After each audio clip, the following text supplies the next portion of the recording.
Hey, listen, I know what you're thinking. World War III, right? It's all over your feed. People are freaking out.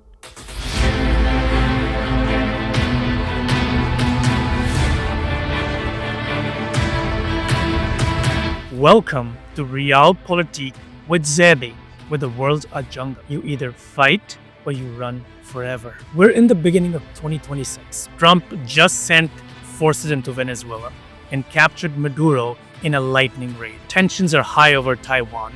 Ukraine's still a brutal stalemate, and the Middle East feels like it's one wrong move away from blowing up. You're probably asking yourself, is this really it? Are we actually heading into the big one? Let me put your mind at ease.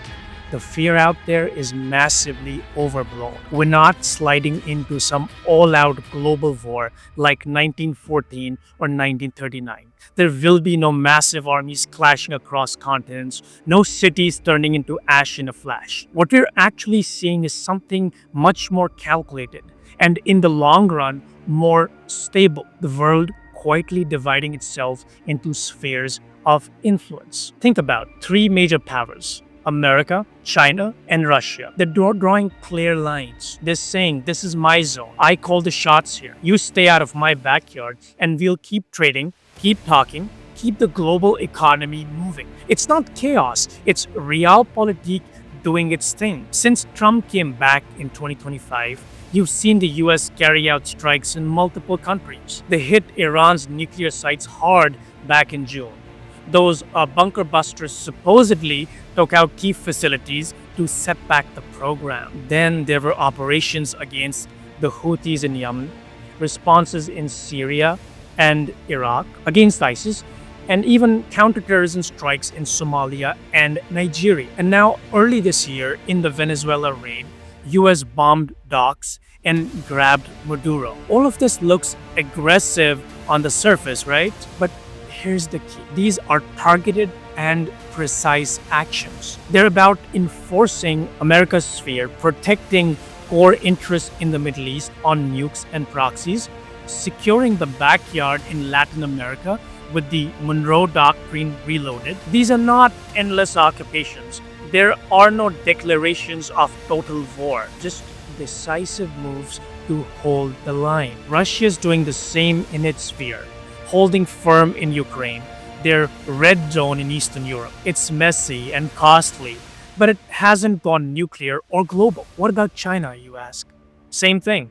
They're fortifying the South China Sea, keeping Taiwan under pressure, but they're not launching a full invasion. Why would they? They own too much of the world's supply chain. Starting a real war would tank their economy. Now, why isn't this turning into World War III? First off, nukes are still the ultimate deterrent. Mutually assured destruction works. Nobody wants to be the leader who turns their country into a parking lot. Trump, Putin, Xi, they're tough, but they're not suicidal. Second, these conflicts stay contained and transactional. Think about strikes in Yemen or Syria. They're either to prop up proxy forces or for counterterrorism. Venezuela was a quick surgical hit. In Iran, facilities were targeted, but it wasn't a regime-toppling invasion. Economic ties keep things from spiraling out of control. Think about it.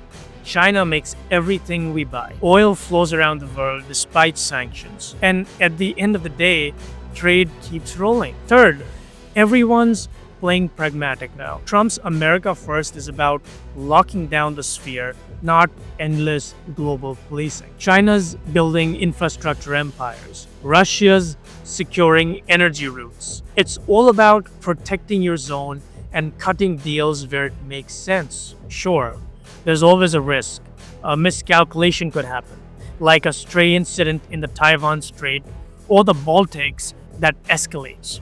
But even then, cooler heads step in fast because the stakes are too high. Nobody wins in an apocalypse. Here's what it really comes down to. The old unipolar world where America ran everything is over. Since Trump took office, these multi-country actions show enforcement, not endless escalation. We're in a multipolar setup now.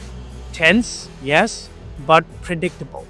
Spheres of influence mean regional powers handle their neighborhoods, and that actually manages risks better than one superpower trying to police the planet alone. Think about the Shanghai Cooperation Organization. It's a masterclass. You know what they say, the proof's in the pudding. Trump said he would take over Greenland and topple Iran's regime, but his actions tell the real story. He just ruled out force on Greenland, and there was pivoting to negotiations and a NATO framework deal. There will be no boots on the ground in Iran either. No invasion, no regime change, occupation, despite the tough talk and recent protests. That's the difference. Empty rhetoric versus actual policy. Precise enforcement in his sphere, not reckless empire building. And this is what keeps the multipolar balance stable. So next time you see a headline screaming World War III incoming, take a breath and ask, who's really gearing up for a full-scale global war?